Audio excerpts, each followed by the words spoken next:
Hey, Fanboy Nation. This is your pal Daffy Duck, and you're watching. You're watching. We're watching. You're watching Fanboy. Fanboy. Fanboy. Fanboy. Fanboy. A fanboy, etc. Fanboy Nation. Dot. I assume Tom. Aaron Osborne, we are thrilled to talk to you today about Candy Cane Lane. Love it. How you doing, man?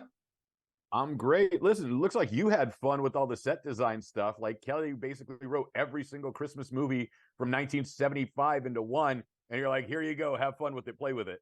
We totally did. Yes, he did. And to be honest with you, I wouldn't stop at the 70s, man. We were pulling stuff from like Babes in Toyland, and you know, we went way back to get some visuals, some elements. Yeah, you guys had a lot of fun making this movie. The visuals are just incredible.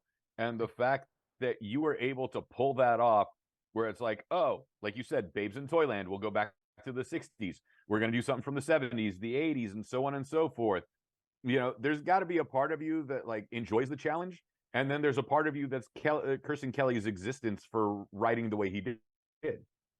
You know, I don't know, man. I'd go with the first. I'm like, that movie was a pleasure from the start, from the interview for that job.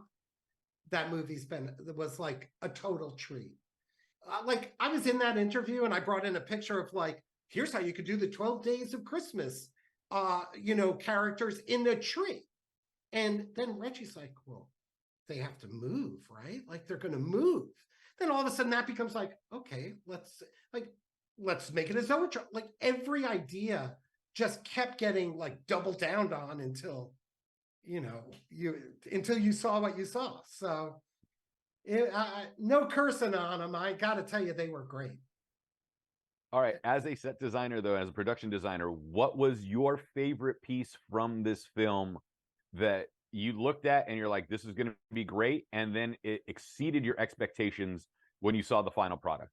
Yeah, I'll tell you, there was a moment when everyone was like, okay, so the interior of Kringles is too big. Like, how are we going to do this interior of Kringles? And there was just this great, Amazon was like, you know, let's look at the volume stage. And we started, like, I went in and we just, that set just, it was fully realized to what we had hoped it could be, and then some. So I would give it to that set.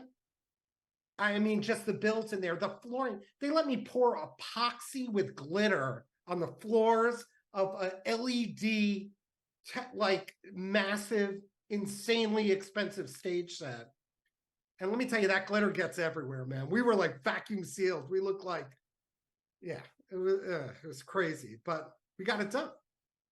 And what you're not telling us is that Jeff turned one of the Amazon distribution centers into the stage for this. It feels that way. It feels that. Aaron, before I let you go, because we got the 1 minute warning and we're all excited about Candy Cane Lane, remind us about the release date and why we need to watch it. I think it's December 1st, and you got to watch it because you've got a Christmas movie for all times on your hands. Get ready. You're going to be watching it every year. Aaron Osborne, thank you so much for your time today. I really appreciate it, and especially talking about Candy Cane Lane. See, we're all Christmased out. Yep. See you later, man.